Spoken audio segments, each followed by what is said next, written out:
Hello, everyone. Welcome, welcome. Thank you for being here. So last week we talked about, I revisited the idea of the heart and mind coherence, and the idea that it is in the heart space, which is the first place where the torsion field gets created. And once a torsion field is created, you're in neutrality. You find yourself in a place of peace where flow, abundance, ease, and basically a connection to the blessed field is reestablished. It's not that the connection is not there all the time, but we have to become awake and remember that the connection is there. So through the process that I've taken you through with the heart and mind coherence, you're able to drop your head and your awareness into the upper chest. And once you're in that space, you can begin to allow the two different locations in your body to sync with each other. And once the syncing occurs, you begin to perceive the world without fear.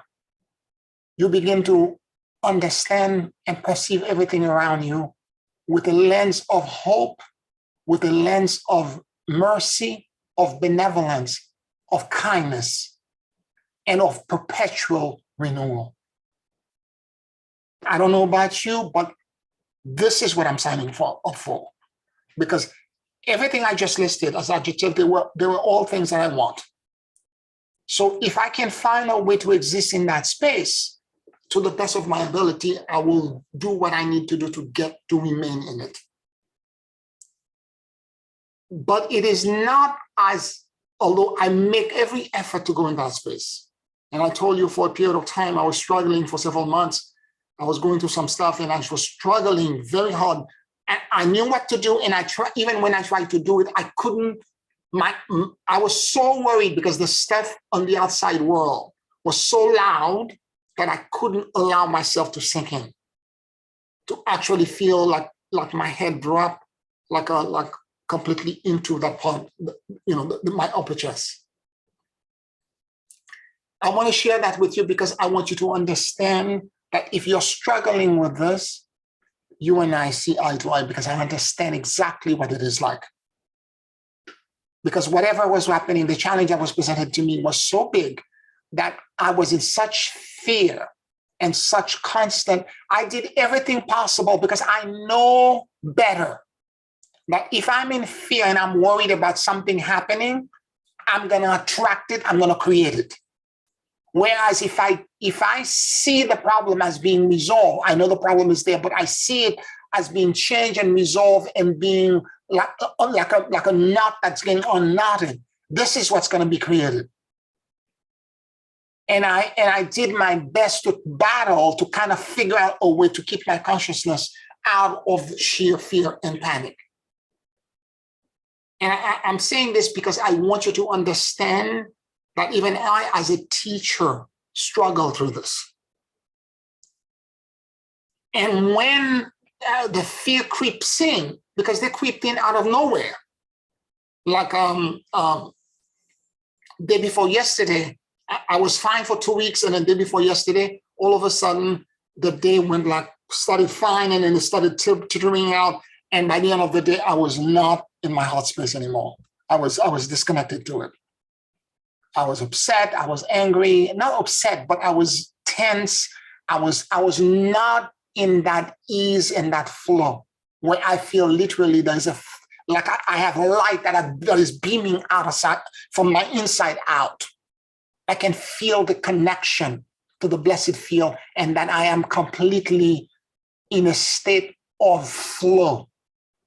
That literally, if I were to step off a precipice, I would find solid footing. That kind of confidence, that kind of certainty. And when I'm in that state, miraculous thing happens for me. And so I wanted to share this information with you so that we make all the effort possible. Because for me, this is the fundamental exercise. For years, I've been telling you, when I start my meditation, I always said, let your head drop in the middle of your chest. That's my code word for coherence. It's for you to let your awareness drop, let everything that's tactical that you're calculating, where you're trying to survive, where you're trying to measure and control, let all of that drop in the middle of your chest and let your feeling mix into your calculation, and let that happy medium arise, and from there, surrender everything into it. And once you surrender, miraculous things begin to happen. The wrinkles are gone, everything begins to be better. So I would love to share, to pursue and expand on the concept of this coherence, of the concept, because what happened at that point is that your torsion field it's the largest that it can expand. The torsion field is a donut magnetic configuration that exists around us, where we are, the center of the donut is inside our body, but it emanates from the heart. And once you are in that coherence, it extends to 8 feet in diameter. And when you're in that state, you're literally connected to everything else in the world, every living thing in the world that is also in coherence. And I mean by that, plants, flowers, animals, storm, the planet, because the planet has a magnetic field that also creates a donut. The solar system has also a magnetic field. Other planets, the entire Milky Way galaxy also, et cetera, et cetera, et cetera. It's literally, the same note being repeated multiple times, from smaller scale to bigger scale. And when you're in that particular state of coherence, where your mind and your heart connects to each other, you begin to feel all kinds of things around you. You begin to sense and have the sensation, when you're in that coherence, that there is you begin to perceive 360. Instead of seeing through your eyes, where everything is tunnel vision, linear in front of you, when you close your eyes and you go into that coherence, you begin to feel like you're sensing things all around you. And there are all kinds of sensation and things that are moving, but all of it feels benevolent, kind, and whatever comes toward you comes with good intention. And that's the part that we need to understand, and we need to, do not be fearful of it. Allow it to do whatever it wants to do, and whatever comes, allow it to come, because it's going to come with benevolence and with kindness. And it will come around you and begin to expand you and expand your heart in a way that's not comprehensible from this standpoint. And it will attract to you, because you're connected to the blessed field of other people. It's the flock of several million starlings that are flying together, and none of them are colliding with each other, creating this incredible geometry, because every bird in that numeration are surrendered to a greater morphogenic awareness. And they are letting that morphogenic awareness take over and take control of all of them. So in each starling is in their own torsion field. They overlap over the torsion field of others, and they allow the collective awareness that this greater collection of 7 million starlings creates to take over. And every one of them is just completely letting go and in complete surrender. So a state similar to this happens when you remain in that awareness for very long, and your needs are being provided for.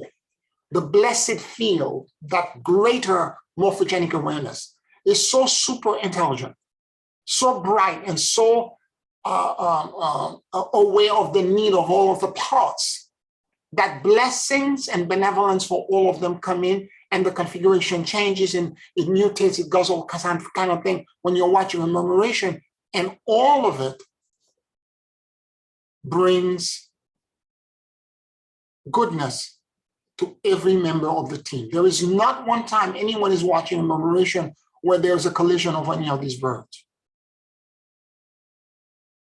None of them fall from the sky, get crushed or get hurt, or none of that ever happened. The blessed field, the giant morphogenic field, takes care of all of the parts. It is super intelligent. Now, you may like this morphogenic field to the quantum field, or even better yet, to what I call the blessed field, or infinity times infinity, or God, whatever you want to call it, doesn't matter.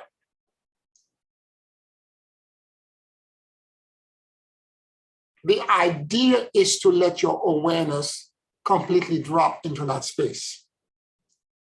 Now, it should take no more than 10 minutes in the morning to actually do, to key in your day. Sometimes when I'm blessed, when I'm sometimes, because, sometimes when you sleep, you go to different places, your dream changes, and you wake up, you feel constriction inside of you. For the past 2 weeks, because of the amount of work that I've been doing in getting myself out of the pit that I was in, even when I wake up, even in my dream, I could feel this light inside of me. I could feel this release inside of me. And so I feel incredibly hopeful and incredibly and powerfully connected to whatever that piece is, so that I can begin to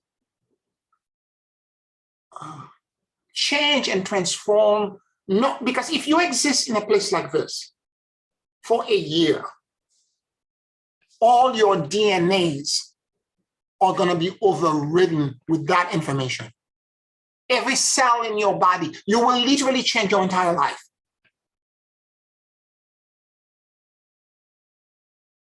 And you will override the fear and the panic and the paranoia that's being bombarded in our world today, with all of the panic and all of the climate change, all of the stuff that is creating distraction for all of us. If we can manage to as much as possible, and really by myself, I cannot do it alone, because the negativity is creating its own dark, chaotic morphogenic field that can, and since we're all human beings, we're still plugged into it, right? And every once in a while, it sideswipe me or sideswipe you and takes you to derail you for a couple of weeks or a couple of months, and then you have to figure out a way to come back.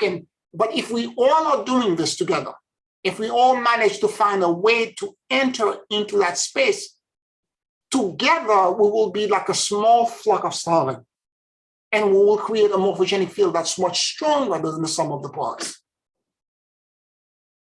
So I'm proposing that we collectively practice this by allowing this heart and mind coherence to let us drop into the center of our heart, and to allow all of us to think, not tactically linearly, but to feel. Now, the issue is that there is a lot of mourning. There's a lot of grief. There's a lot of, because we are sensing loss everywhere. Not only people are dying everywhere, but we are losing, because in order for us to approach the new earth, there has to be ego death. We have to let go of attachments that exist in 3D, and this is people, places, and things. We have to let go of attachments.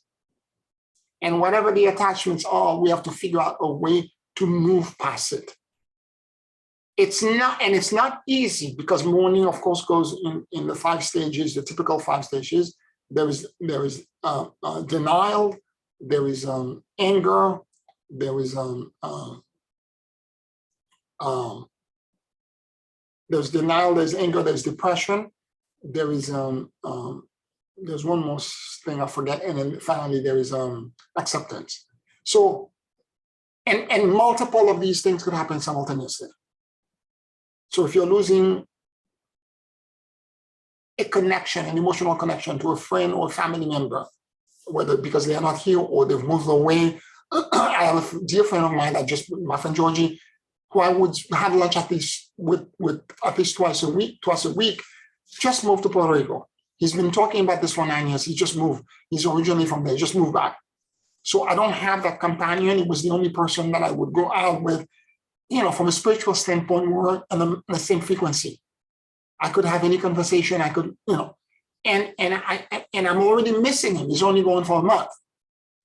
We just spoke on the phone a few minutes ago. We're texting and phoning all the time, but it's not like him in the morning out of the blue that just says lunch, and I would say, okay, what time? And then we know we're around 1 o'clock, and then I'm like, okay, I'll be right there. I don't have that kind of and that part I'm gonna miss, and I have to figure out a way to fill that void and that gap with something else. And I have to process that, even though we're still talking on the phone all that. But some people have lost their job, they have lost, their housing, their shelter. Some people have lost a whole bunch of stuff. And as you lose all these things, the loudness of the loss, the emotional impact that it creates in you, is going to disconnect you to that part of you. In the blessed field, there is no disconnection. No one is ever gone, nothing is ever lost. Nothing created, nothing destroyed. It's just a change of state. Thing change state. But nothing is ever created, nothing is ever destroyed. This is natural law, this is physics. And so to be in a state where you begin to live, not only understand it as a sentence of natural law, but to also emotionally exist in a space where you know this, where you understand that in order for us to move from where we are in 3D, with all of the attachment and all the things we are trying to control, we need to now move into surrendering and releasing everything, and allow us to move now into a state where we are releasing the control, knowing full well that in the blessed field, nothing is lost, nothing is gained. Nothing is lost, nothing is gained. Everything in their essence always exists in the blessed field. So to the lost one, to the people, the opportunities that are lost, there is a connection in that blessed field to what we think is the loss. And if we let go of the control, the desire to have them here, the desire to still have the home, the desire to still have the job. And a lot of time when the change occurs, it's because a greater change is coming. What's that old saying? When whatever closes, another 4 more opportunities will be presented to you. So whatever it is, allow more to come in. When one door closes, other doors are open. That's right. That's when a window closes, a door opens. So as you allow all of this to happen, you begin to see more. You begin to allow more flow to come in. So, and there is a lot of loss. Again, the turbulence of the passage to the new earth is exactly about loss. I was talking to a dear friend, Celia, who is not on the phone right now. She's experienced so many loss of friends and family members. She just lost a friend, long-standing friend that was part of her church. He was 101 or something like that. He just passed away. And this is like, there's been a whole litany of them. And she's been depressed. By the way, for those of you who are not aware, she got over her COVID. Okay, I just want you to know that she's testing negative now for COVID. That's good news. So she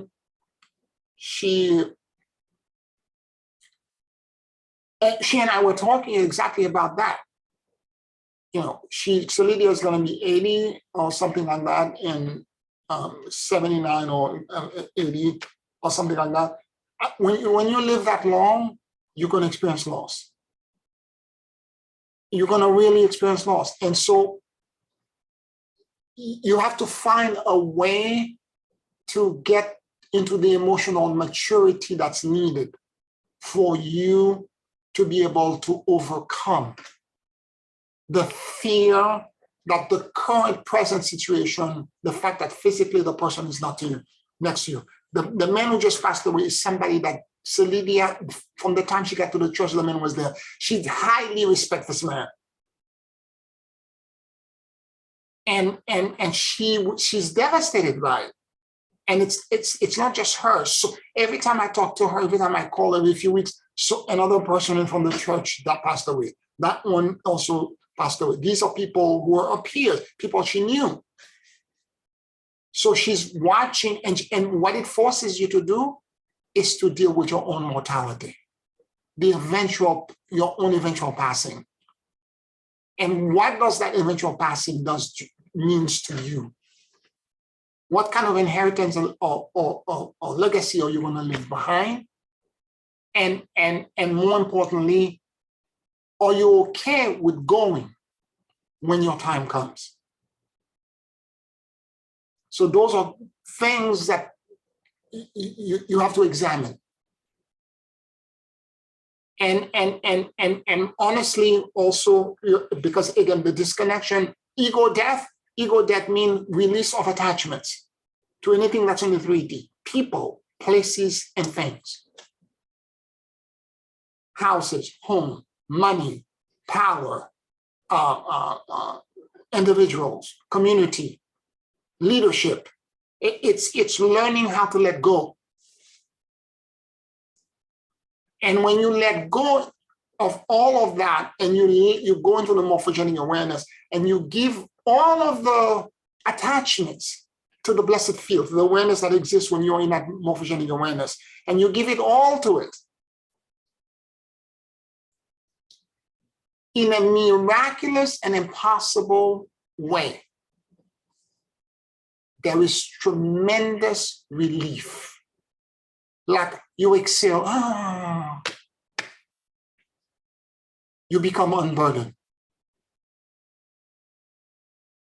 And when that occurs, the universe, the blessed field, orchestrate somehow, because the universe hates a vacuum.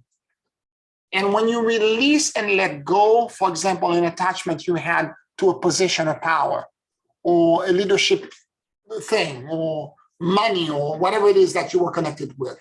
I was talking to Georgie about, because he had to move from his apartment in New York City to go into Puerto Rico. And he was saying to me, he gave away almost everything because he had to move his furniture, which it's very expensive because you have to move everything by boat. So he moved some of the furniture and most of the rest of, like his clothes, all of his winter clothes. He said he left about 3 jackets because he's moving into a tropical place. And he went to Goodwill and gave everything away. He said, Pierre, it was a practice for me of non-attachment. All of the appliances, and Georgie was very tech-oriented. Every little kitchen utensils or equipment to chop this, to cut that, to do this, to, espresso maker and this, that. He had all of it. But he couldn't take all of it with him. And he said he just took all of it, Goodwill. And he said it was a practice in non-attachment. He's a Buddhist. This is a muscle. He knows how to flex. And he says, this is a practice in non-attachment. I'm letting go of all of it. He said to me, and I feel the same way too, this is why him and I connect together, The only thing that I have in this apartment I think is precious and irreplaceable are my books. My books and my computer. I want the drive, I want all the recordings, everything I've done for the past 20 years. Those are the things, I keep saying all that because I have a backup drive. If anything is gonna happen, I'm gonna put the backup drive like a purse underneath my arm and I'm gonna run out of here, okay? Because it has everything in it. So for me, those are the two things, because when I moved in this apartment, let's say 25 years ago, all I had were boxes of books and a bed. I had no furniture, I had nothing else. And I eventually got bookshelf, I put the books on and I got more furniture and, and then I got a couch, I got a table, I finished it. But no kitchen utensil, nothing. And he's receiving the books now, for his new location. He's like, I'm building my shelves and his altar. He said, and my altar. I want my altar to be set up, my home altar. Everything else, I'm not attached with. I can let go of all of it. He was giving this to this friend and that one to that one. Come pick this up. Come, because I can't take it with me. And all of them in perfect condition because he's OCD. He cleans and is constant. Everything he has has to be in perfect working order. So it's a big lesson for all of us that we have to let go and we have to surrender of the attachment that we may have to objects, family members, friends, particularly friends and family members, people are in a different bus because their mentality and their awareness and they are so down the rabbit hole of fear and paranoia, and you have no way of reaching them. And you know this because you shouldn't waste your time because they are so, the conspiracy theory and all that is so strong that you have to walk away from it. But you have memory of them, of how they used to be and what kind of person that they were and how sad it is that you can no longer share the kind of bond that you used to have with them. And you have to let go of all of it. And you have to move on because your path and their path have diverged. And you need to now move on with your life and with where spirit is trying to guide you. Any questions, any comments about this so far?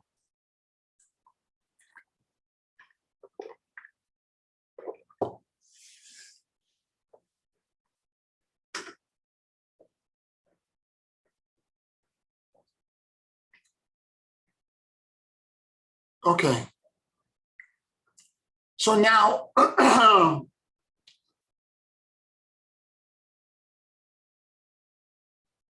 it's not that the morphogenic listening and this upper heart connection will give you a complete Google map from where you are to where the new earth is.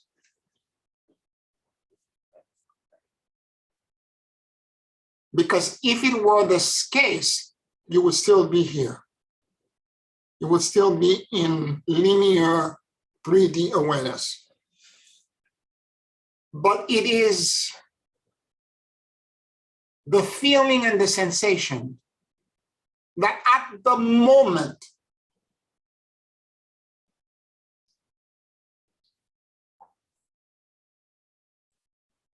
at the very moment you are actually, you're feeling and sensing and having emotion that are so powerful and so beautiful that you are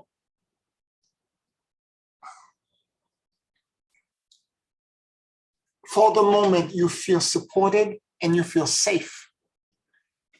The best way to describe this, and I've used this analogy before and I'm going to use it again, because in my mind, this is when I'm in that space, that's the way I feel I feel sometimes when I have my eyes closed and I'm in that awareness that I have all around me, I'm in the middle of a fog. And I can feel all kinds of things moving in the fog around me. They are not visible. I don't know what the silhouettes are.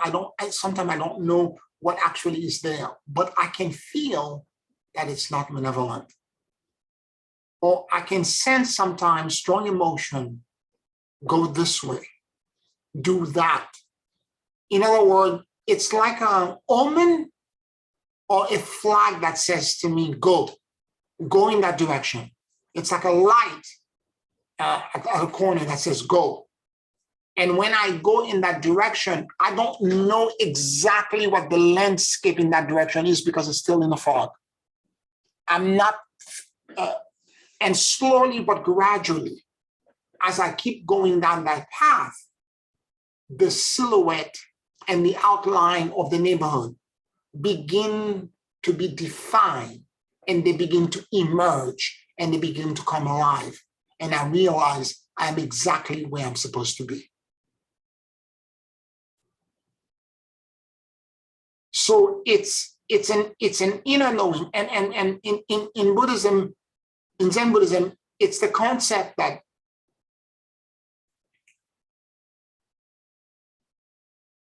if you want real guidance to where you're supposed to be or what you're supposed to do, you have to go within. Whatever confusion or chaos exists in the outside, whether it is that you're seeing, whether it's a loss or a grief, whether it is or you're missing or climate change and you're afraid of something, the fear, the panic, the grief is not so much about the outside is within. And if you can change or go into the place where you find the,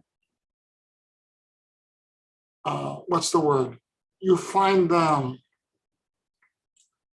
the root cause for the feeling that whatever you're experiencing on the outside is triggering in you. Because grief is complex.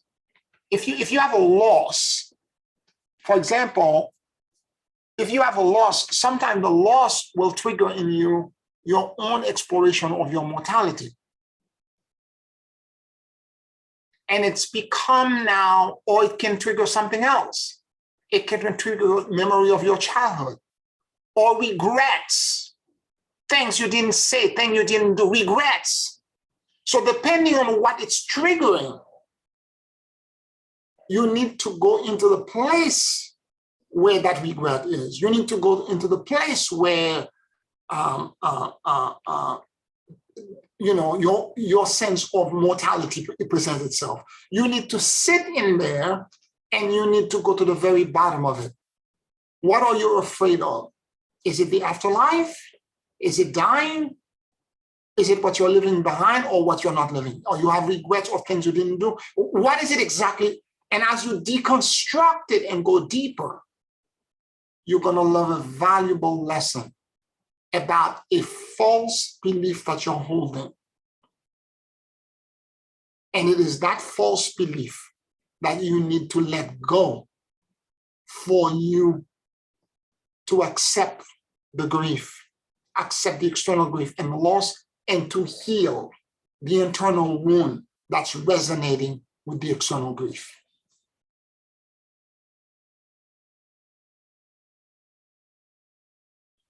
I hope this is making sense.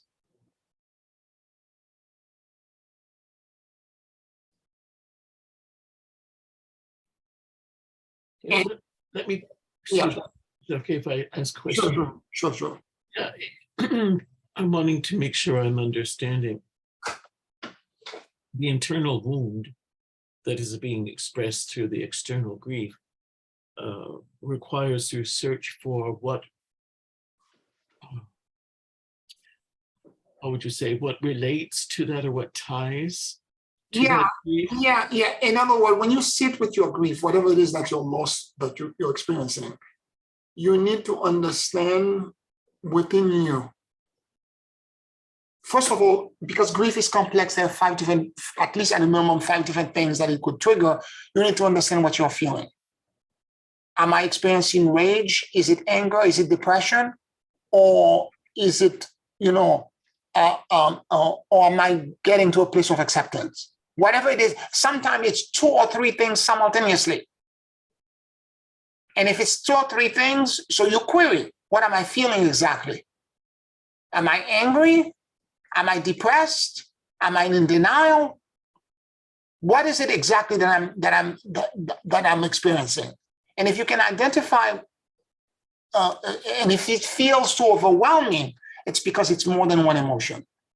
And you ask yourself, is it one emotion or several emotions at the same time? Several. What is it? What are they exactly? And in some instances, it's none of the 5. It might be regret. It might be I'm facing my own mortality. I'm thinking about my own mortality, or the legacy that sometimes the regret is connected to the fact that you may feel that you haven't really changed anything. Now, it's not true, but this is the perception, the filter that you're experiencing. All of us are impacting everyone around us all the time, and in some major way. But a lot of time when you're facing grief, and you're dealing with your own mortality, you have a sense that you haven't changed anything in the world. You have not made an impact. And if you are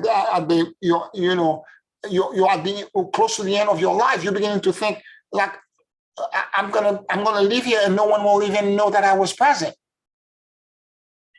So if that is the case, you need to identify that feeling and that emotion. And it's querying that will allow you to do this.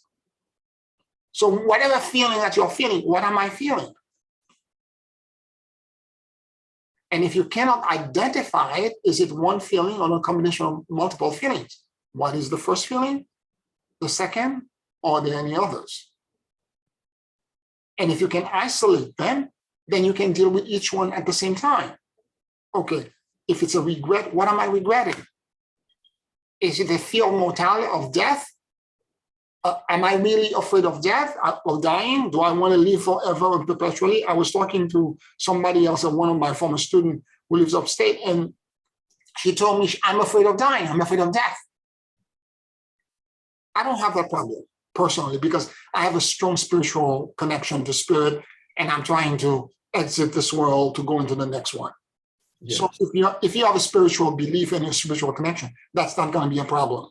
But to some people, that's a big issue because they think death is going to be painful, whereas it's liberation. Mm-hmm. Right? So you need to figure out exactly where this is coming from and what you're experiencing. And then through that inner conversation, you can begin to identify healed. Because if you feel there is no legacy, sometimes you didn't impact the world. Maybe you're being too harsh on yourself. If this is the case, make a list, separate in 2 columns. Everything that you positively may have changed in somebody's life, even if you give them a card or a gift or say thank you to them, write it down on 1 column. And on the other column, things that's on your bucket list that you haven't accomplished, and compare the 2. You have to be very fair.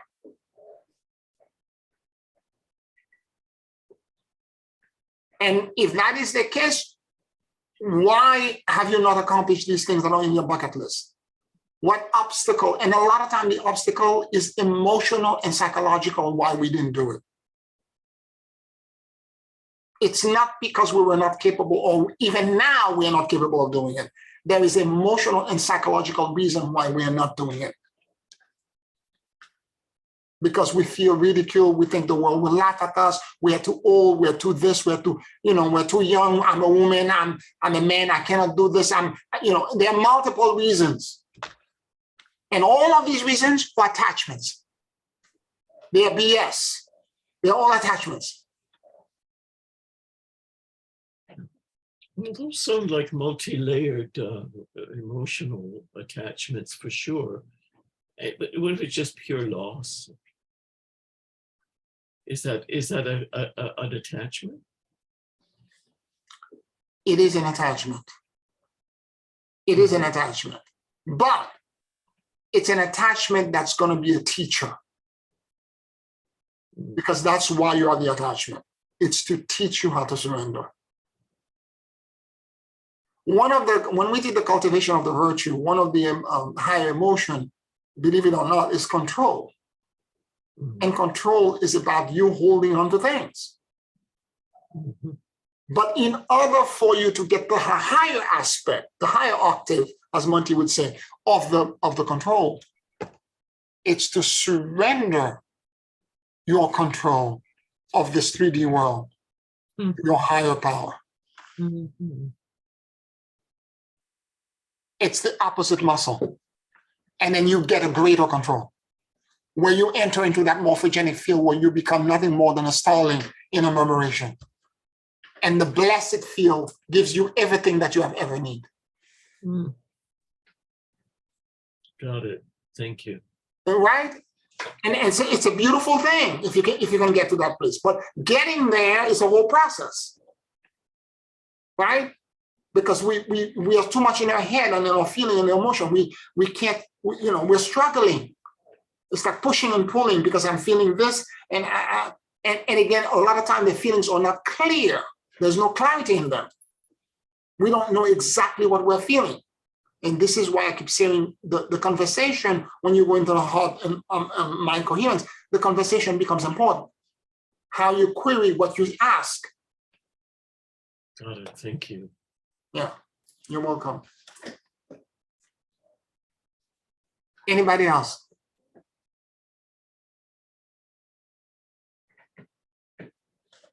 So as this emerges, as this moves, and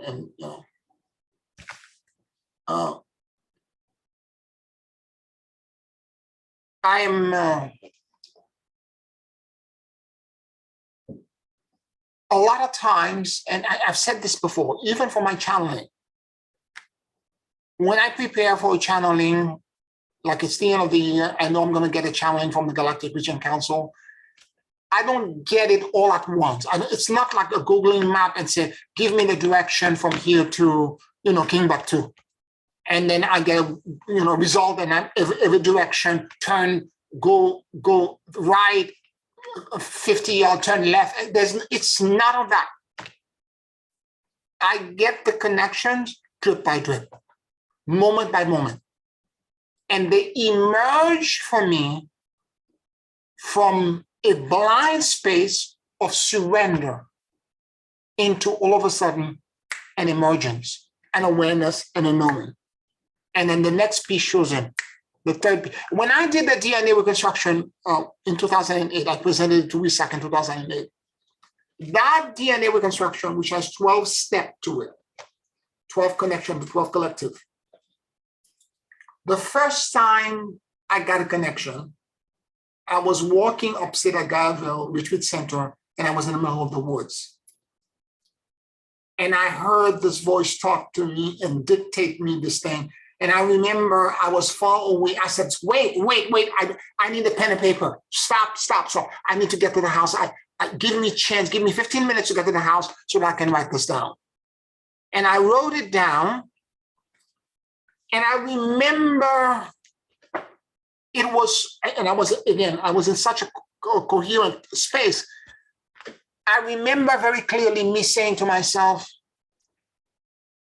after I got the connection, and they were going to continue to present more stuff.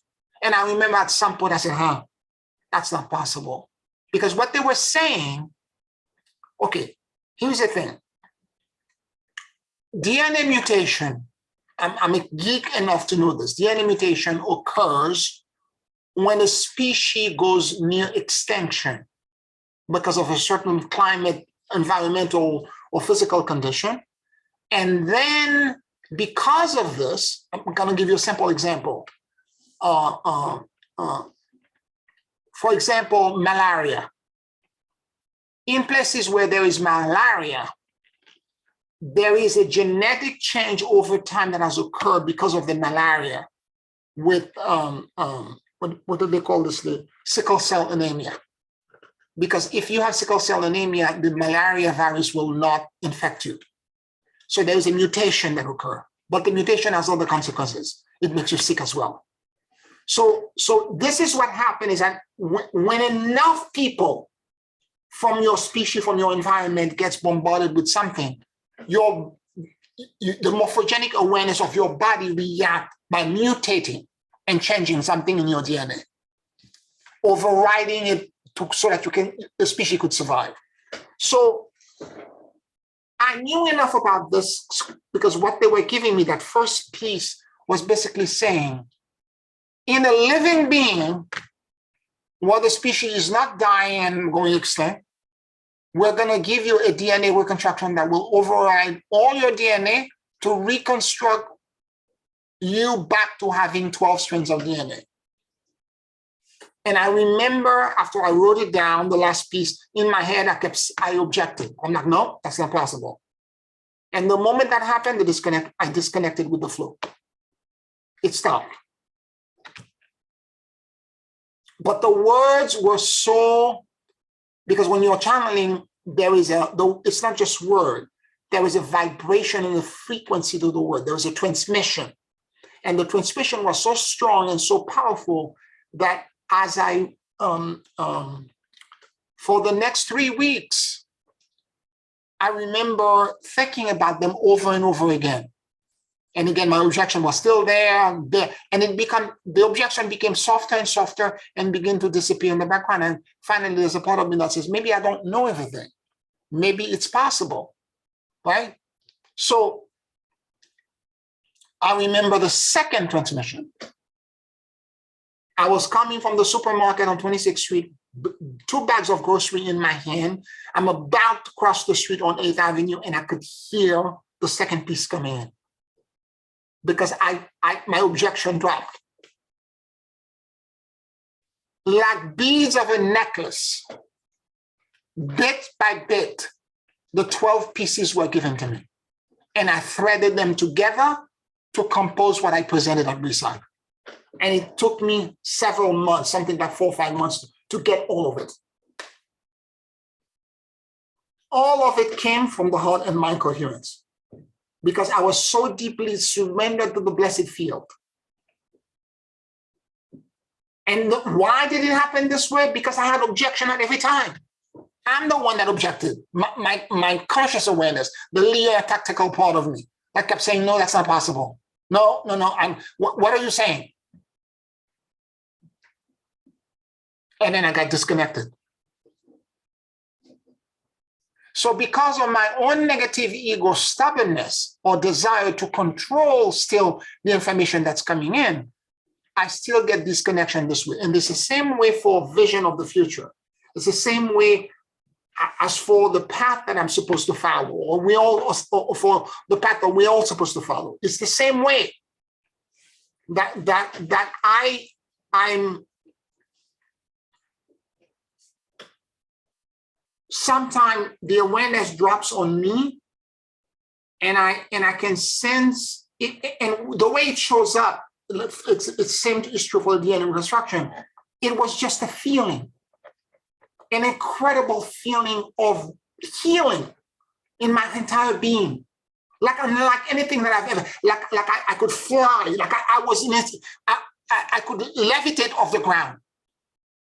And I kept on saying, my God, what is this feeling? And it lasted for several days. And that day when I was walking in the forest, it finally precipitated out into an actual dictation of word that I was supposed to scribe down. So it's often, when we go into this morphogenic awareness with our own heart space, it's often a feeling, an undescribable feeling that we have to sit with sometimes several days before it translates into something that all linear thinking, cognitive awareness can grab onto and say, aha, that's what it is. And sometimes that feeling bleeds into your dreams. And it's not necessarily that not only you can get the feeling in a dream while you're dreaming, but sometimes you wake up from the dream, you don't remember the dream, but you wake up with the feeling that there is incredible goodness, there's incredible healing, and everything is miraculous. You're in awe of something incredible that's emerging, that's about to burst out, but not knowing what that something is, because your linear thinking cannot grasp it, cannot hold on to it.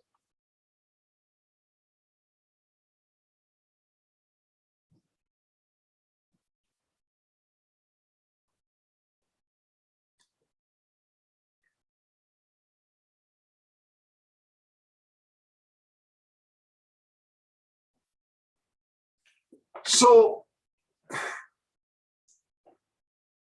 it's a different muscle that we have, because this is the way the path to the new earth, the safe passage, is going to reveal itself. It's a different muscle, and we have to learn how to trust it. We have to learn how to follow this little, move this way, 2 inches that way, move that way, do this way. You have to learn how to be obedient to it. I'm going to give you another example on my life that happened. This is several years ago. Again, I'm walking on 8th Avenue and across the street on 23rd Street. I'm walking north. And I'm in that state. I come from my meditation on the waterfront. I'm in bliss, okay? That's the coherence. And as I cross the street, the light is green. I cross the street and I get on the other side. Spirit said to me, go back. Without even thinking, I just turned. Literally like the stallion, the flock of stallion. I just turned. And people must have think I'm crazy, because literally there's a bunch of us that are crossing the street. Instead of continuing, I literally turn around and I walk back the other way. I cross the street. I don't even know where I'm going. I don't know what I'm just following what that feeling is telling me. I walk past the first store. I don't know. Spirit kept saying, keep walking. I'm walking. And I walk back to the second store. There's a vitamin store there. And the feeling said to me, walk in. I walked in. The moment I walked in, they were very nice. They asked me, can we help you? I said, no, I'm just browsing. I don't know why I'm there. It's the truth. I have no idea. I have no concept why I'm in this place. And I'm walking around on the aisles. Oh, let us know if we can help you. Yes, thank you. And I'm walking down the aisle. I'm walking. Nothing stood out to me. And I passed this refrigerated section that apparently I'd never seen. I was not aware that it was even there before. And all of a sudden, something said, look inside. And I looked inside. There was a thing of probiotic things for men with a probiotic that will help you have testicular health. And that's what I needed to have. And I knew this the moment I saw it, because it's like it lit up in front of me. I grabbed it and I walked to the cash register and I just bought it. If I didn't obey Spirit and just lean into this is what I mean about moment by moment. I had no idea. There was no voice that says to me, you have to go in the store and get this vitamin. None of that. This is the kind of obedience that you need to have to surrender yourself to a higher control of Spirit. Remember, thy will be done. This is the kind of obedience you need to have. And that day, maybe not other days, but that day I was highly obedient. And this was extremely beneficial for me at that moment.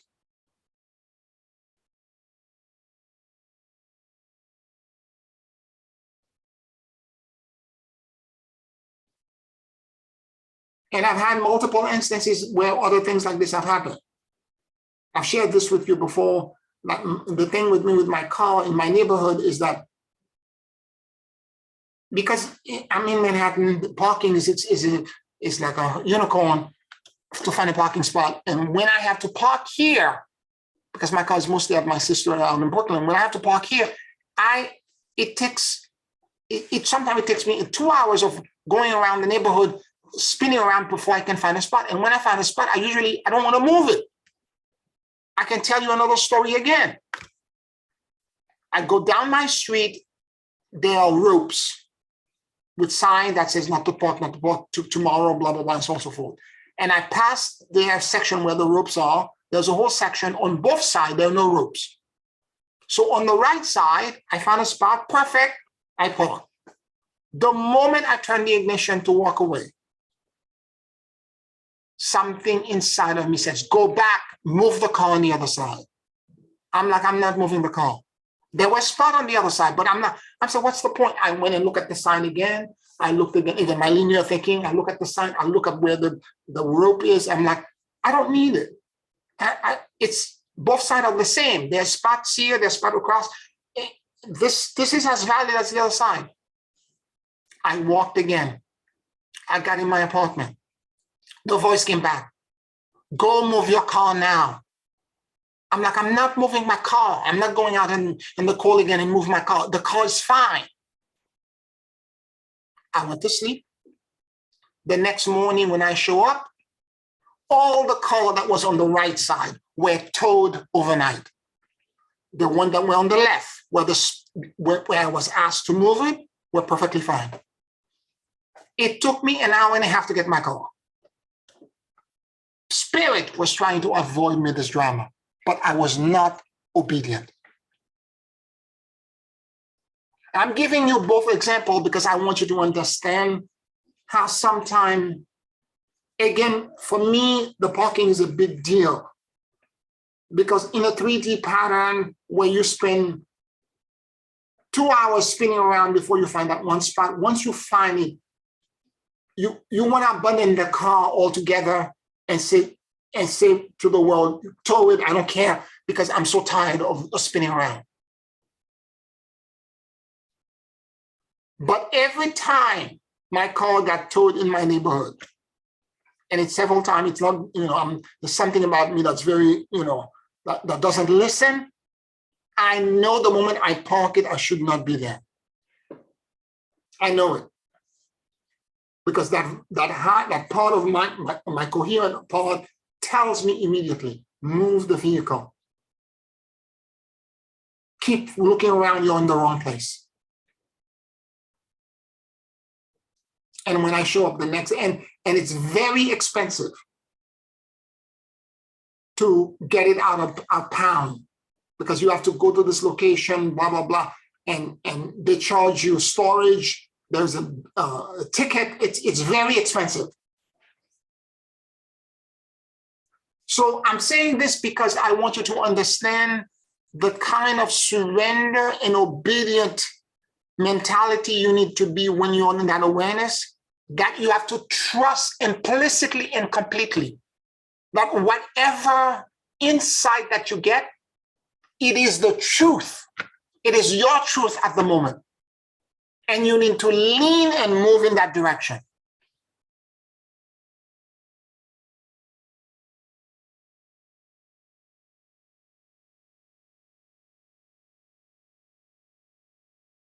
Now that has served me well when I am in intuitive counseling with or coaching with my clients. Because I can, when I'm in that awareness, I can feel and know, because it's not that my client are deceitful people. It's that sometimes they are blinded, they have blind spot, they are blinded to their own self-deceit. And often enough, when they're telling me a story, there is an incongruency in the narrative. And that part of me would say, wait a minute, something is wrong here, go back. And I would bring that information to them and they're like, oh my God, I didn't see this. And it's because it's a blind spot. And so if we can exist in that awareness where we allow that higher field to take over, a lot of pain and suffering would be avoided. We would exist in a completely different place.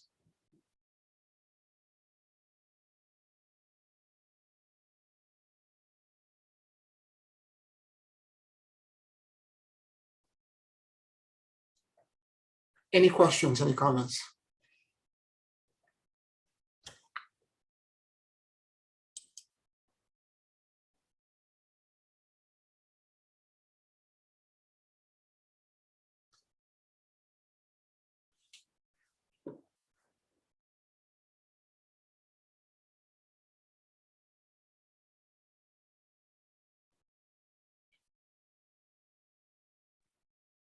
Here, I Yes. have a question.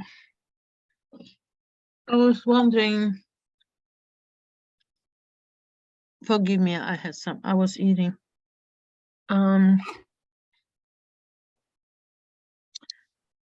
Maybe I know you try to do your breath every morning, Mhm. but I was just wondering if I don't have, let's say, if I don't have time in the mornings, doesn't really matter if you do it like let's say you don't have time in the morning, you can still do it in the evening and or at any point during the day, right? Yes, you can do it at any point, but you have a train ride, you have a transit. You can do it in the train. If you can find a place to sit Right. down, or you even standing up, you can do it. You can do it in the train. Right, because I was just kind of thinking with the breath and this morphogen listening, it's almost like in the morning it's more like you breathe just to kind of be more like what we could call the second attention, right? Mhm. That you bring yourself to that space, and maybe in the evening, after you get some information throughout the day, maybe mirrors, maybe feedback, maybe insight, in the evening you can do the breath more with the more oriented towards the Tien, or maybe if you need to surrender something or let go of something. So it's the same breath that you can do maybe twice a day with this different intention, right? Yes, you can. And remember, the breath is a way for you to dislodge whatever blockages or resistance you have in your body, right? Right. And so, if when you do it, again, it doesn't have to take long. Yeah. Okay, the meditation that when I recorded it may take long, but when you're doing it with yourself, it's 12 breaths, complete cycle of inhalation and exhalation. It's 12 of them. That should take you, it shouldn't take you no more than 5 minutes to do. Yeah, because I find like the reason I'm saying it, because as of lately, and maybe because of the Bordeaux work that we're doing, Yes. I'm feeling I'm feeling the difference. I'm feeling like if I was thinking, it feels differently. Like if I have to describe it. A little hard to describe it, but it's like in the mornings I don't feel so linear anymore. Mm-hmm. So if I do the breath, I don't, it's almost like the linear issues that I was thinking about, or maybe I don't know, think of an example, maybe I picked up something and I was thinking, oh, I need to surrender that, I need to let go of that, where there was some sort of fear or something. When I sit down to do the Doshan feel and do the breath in the morning, I don't remember any of this. It's like insignificant. Mm-hmm. Suddenly these things are just like, they seem small and insignificant. Mm-hmm. And only as I go through my day, maybe I start being in my head and I'm starting to remember, oh, that's what happened yesterday, and that's what I was thinking about, and that was the fear. So by the end of the day, I kind of have a better sense that maybe I was supposed to surrender this or that. But then by the time I sit down and do the breath in the evening, it's like becomes insignificant again. a couple of ideas that I have right now. One of them being that maybe because of all the dream work you're doing, when you wake up in the morning, particularly with the suffering out of Cathay that you're dealing with right now, when you wake up in the morning, you don't need to do the breath because you're already there. Right. Right. Because I can tell you, there are days when I wake up when I'm about to do the breath, or for that matter, the morphogenic listening, the merger within my heart space. When I get up in the morning and I'm about to do this, and I am already there, I don't need to do it. When I try to do the breath, sometimes I begin to call, draw the energy from the core. The first one, this. By the time I get to the second one, I hear a voice in my head saying, "You're already there. You don't need to do it." Yes, that would explain it. Yes, thank you for clarifying, because when I go into my head, I try to remember. Linearly, I was like thinking this morning, like all these things just suddenly are insignificant, and I was even thinking, like, should I write it down? But then I was feeling like, no, like if it ain't broken, don't fix it, So that would explain it. Yes. Because there are times when you go into that space, it's already, the burden is already removed. Yeah. Oh, there are some little things that I'm aware of that are still living. Yes.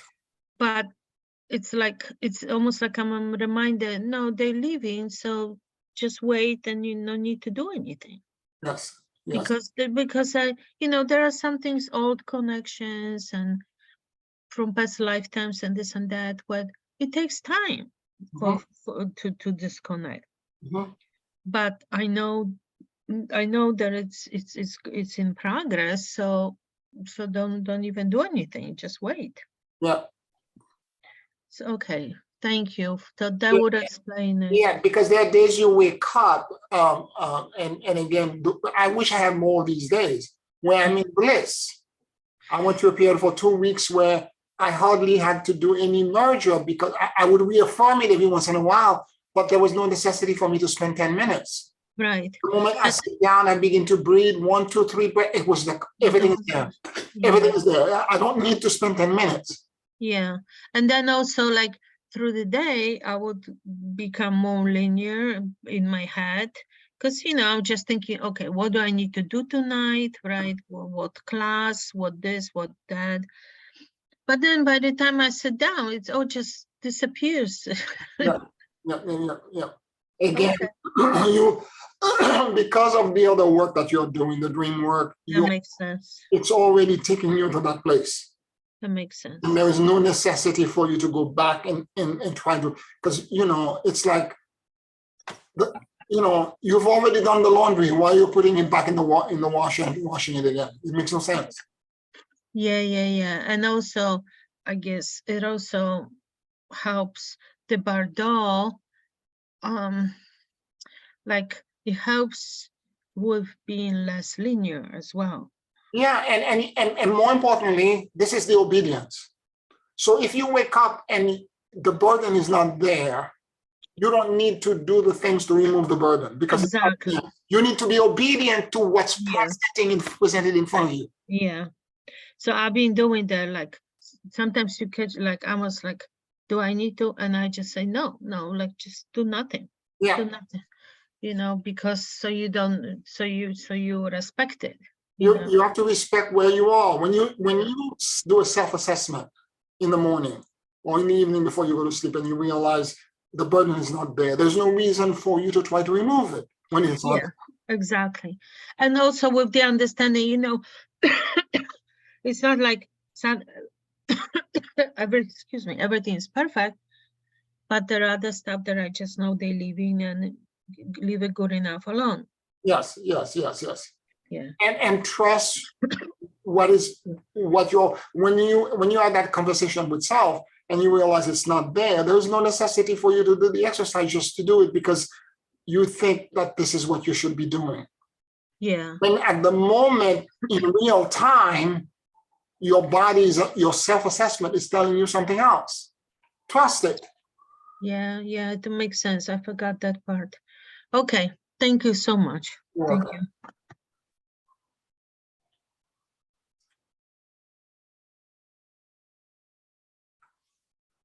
So the idea is to be in that obedience so that we can begin to listen to what that awareness, that inner conversation with our heart, with our morphogenic awareness is trying to tell us. And if you can, and I know what I'm saying, some of you have experienced similar things, but when I'm talking about that obedience, I know many of you have experienced that before, where in your life things have happened where you experience the obedience and then suddenly it created something magical for you. And magical solution, magical thing just happened out of nowhere.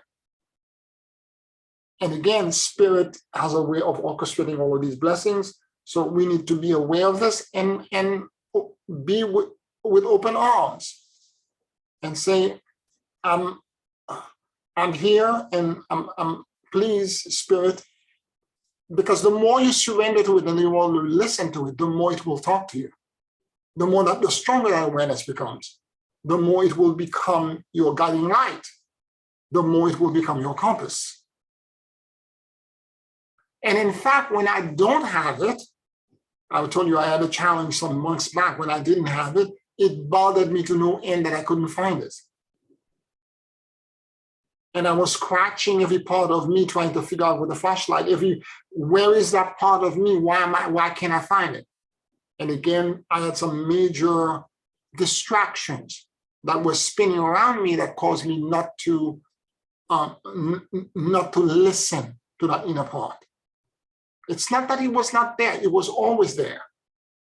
I remember being upstate and having some during a retreat and during one of the meditation, and I was concerned about something, like I was concerned about some financial issues or something.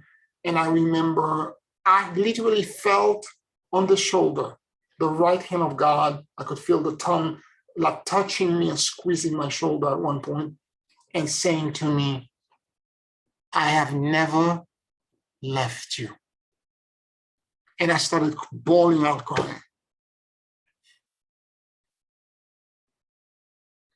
It was one of the most powerful things I ever felt. I could feel this hand just grab me and squeeze me like firmly, but not strongly, but just I could feel this hand squeeze me, and I could hear this voice said clearly, I have never left you. That impacted me in ways that I can't even begin to, because I thought I was abandoned. And tears, I started crying, I started bawling out. So that energy system never leaves. It's just that a lot of time we have so many distractions that it falls in the background.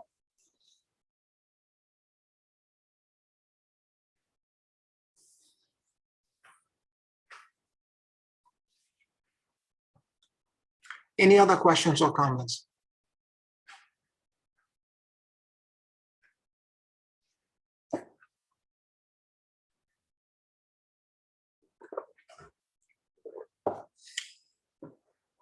Let us take a 5-minute break, and then on the back end, we'll do a closing meditation.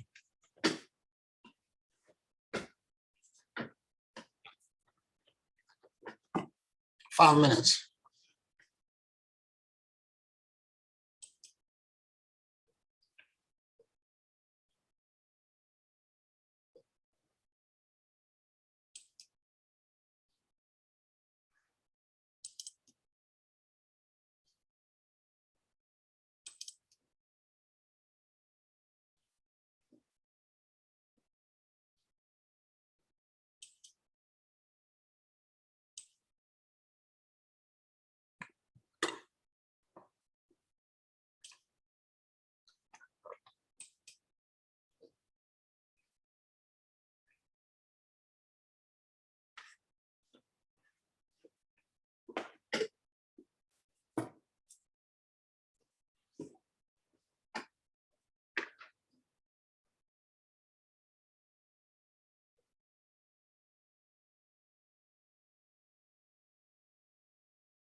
Take a very deep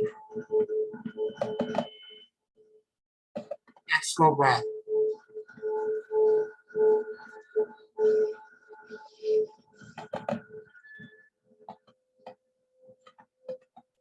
And as you inhale and exhale deeply and slowly,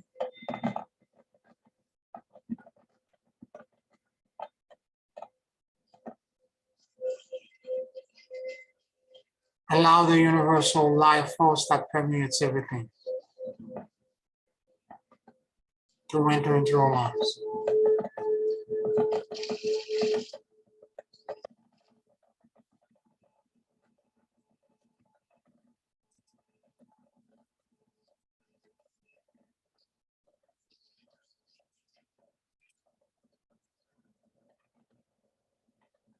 Keep breathing deeply and slowly.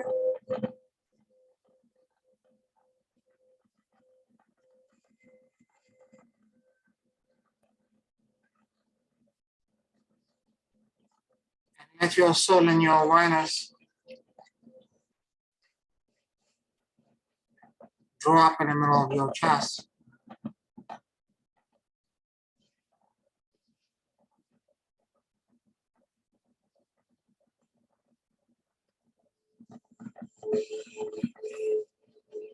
Please forgive me.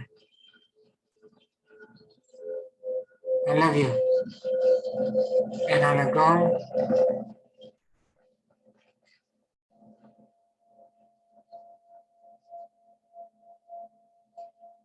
Please forgive me. I love you. And I let go.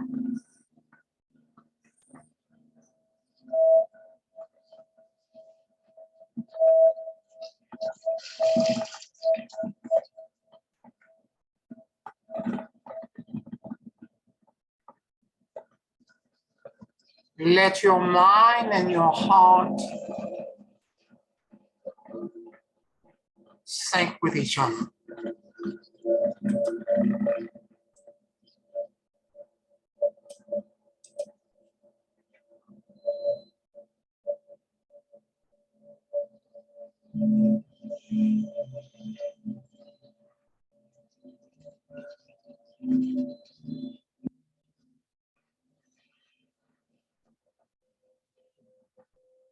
Let your entire self-awareness emanate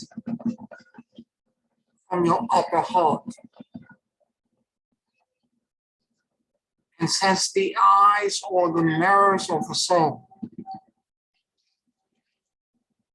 Imagine that you're seeing the world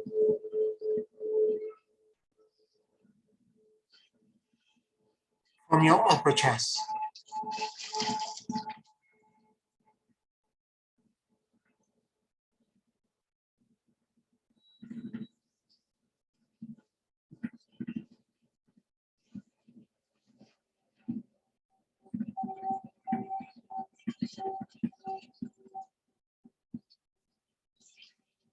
Keep breathing deeply and slowly.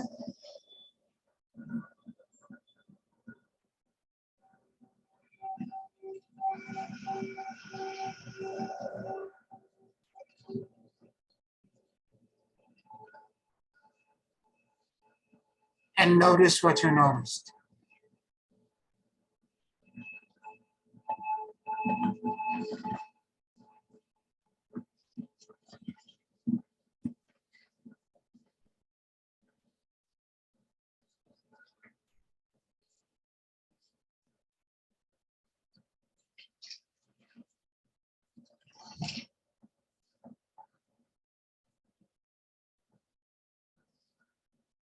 Keep breathing deeply and slowly.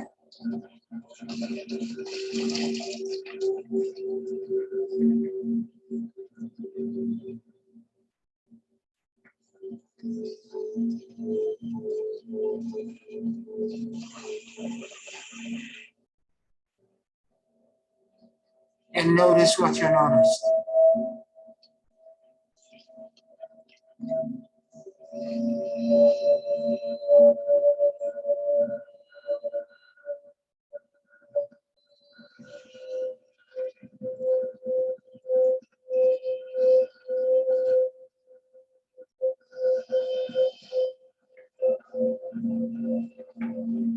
what kinds of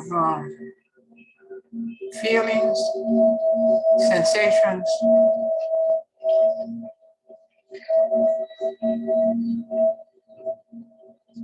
emotions, expansion,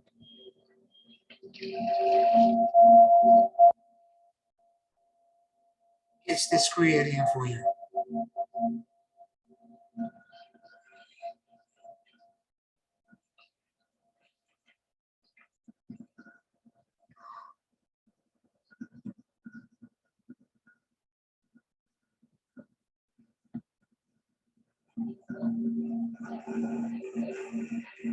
Keep breathing deeply and slowly.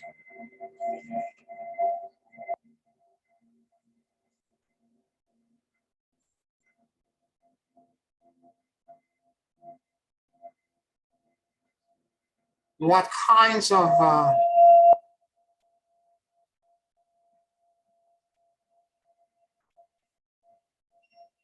revelations, insights,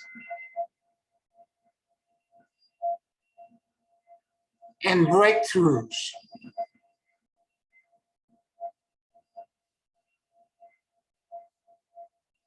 is this creating for me?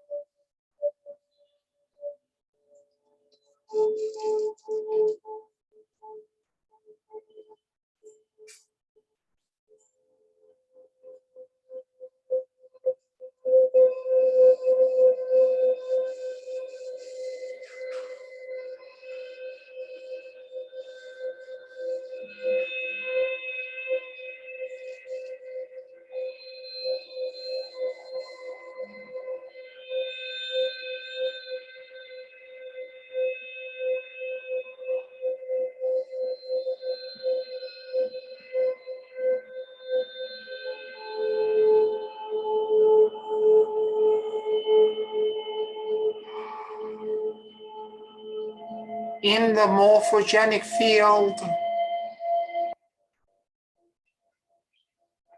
and quantum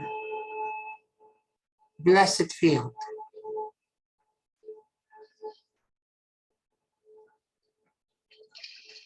you are now in sync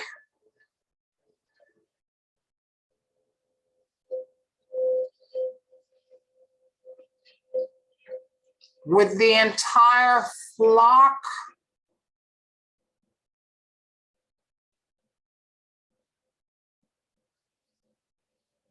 of everything in the entire universe in infinity times infinity.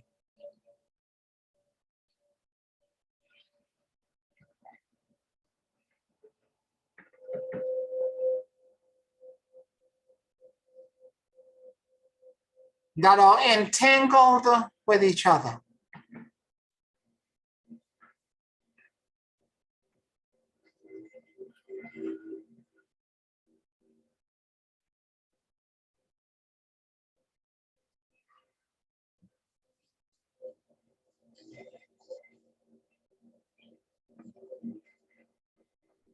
What thoughts, feelings, emotions, and resistance that may exist in me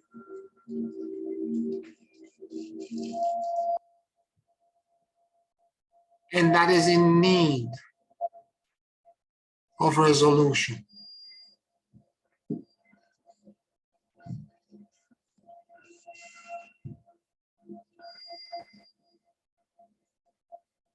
Show me what I am hiding to myself.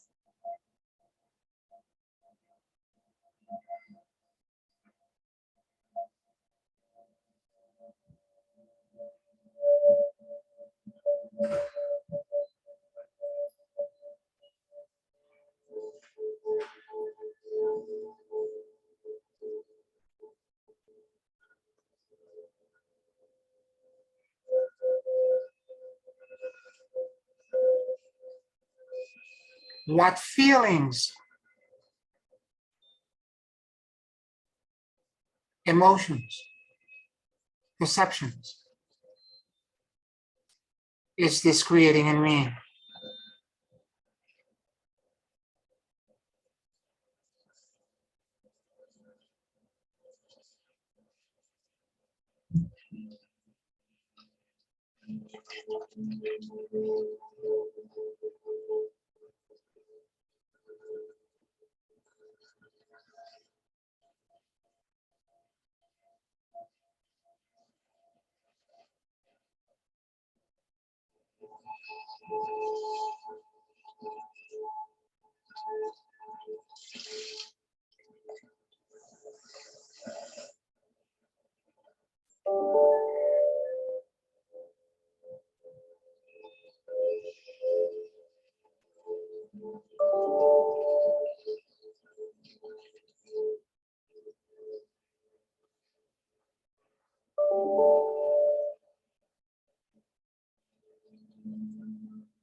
Is this one emotion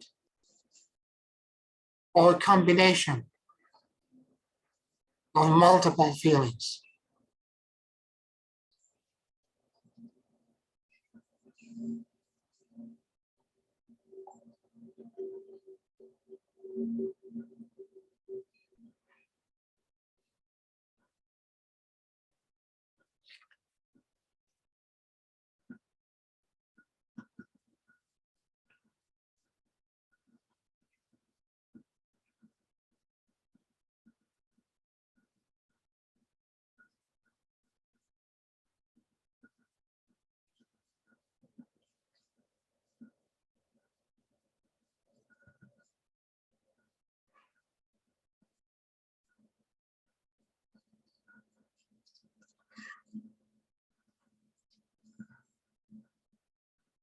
What is the first feeling?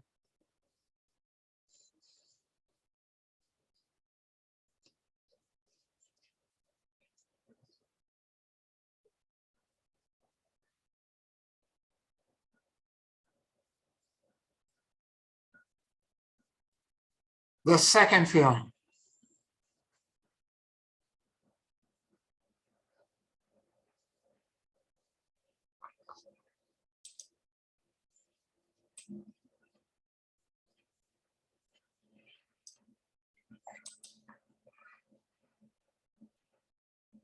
Are there any others?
I release all attachments, fears, and control.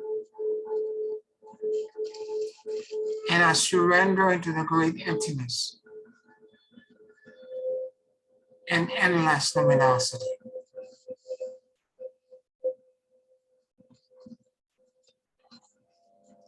What are the witness in my spiritual psychology has led me to hold this false belief as true?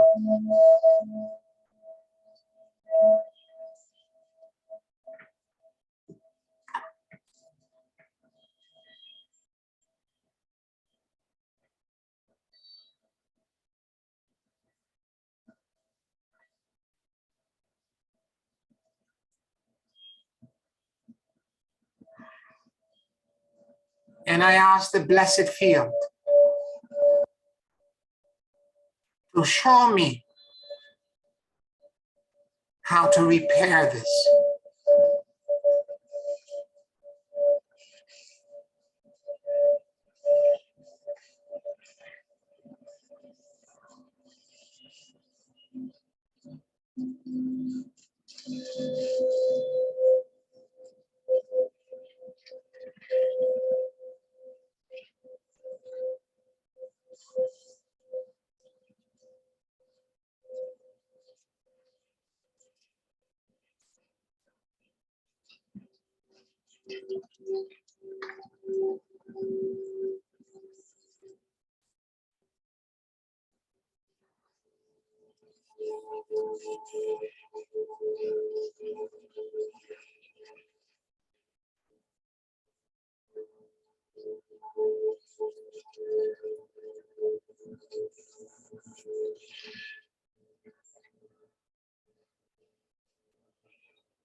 Thank you for the blessings.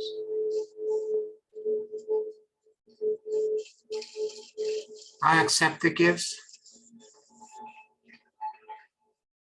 and I receive with gratitude.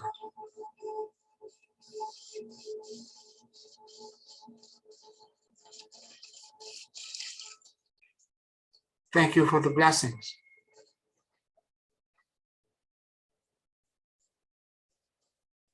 I accept the gifts and I receive with gratitude.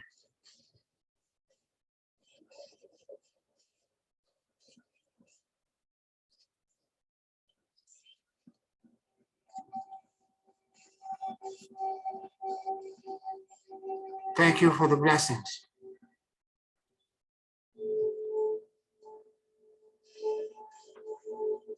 I accept the gifts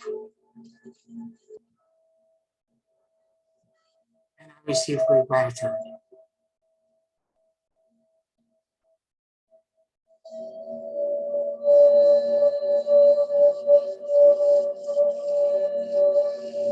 Let the infinite, morphogenic, perpetually renewing blessings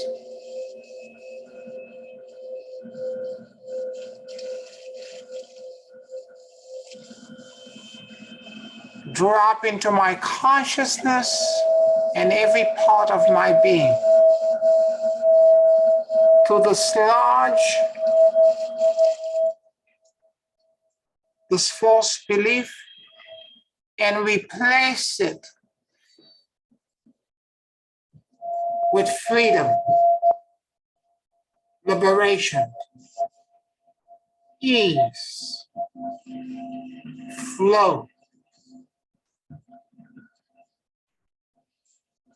and endless renewal.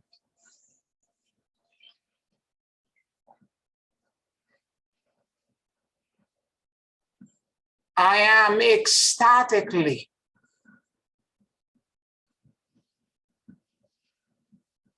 embrace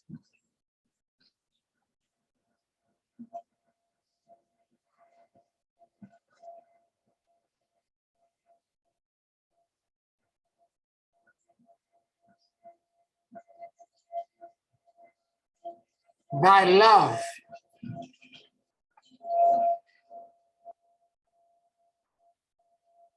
mercy, and divine justice.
Take a very deep and slow breath.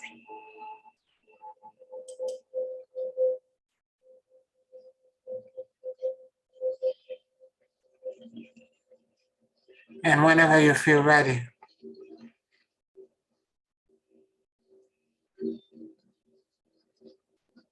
you can open your eyes.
Well, Pierre, that was so helpful. Identified three areas of attachments I need to release.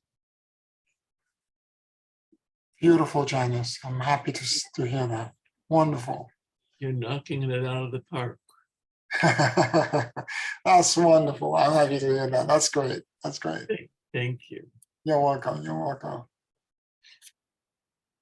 Anybody else has any comments, questions before we close?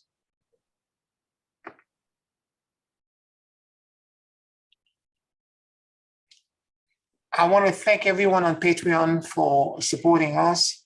I also want to say thank you to every one of us who are watching us on YouTube.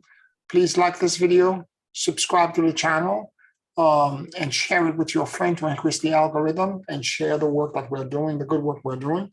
I deeply appreciate you. Thank you all, and I'll talk to you next week. Many blessings to you.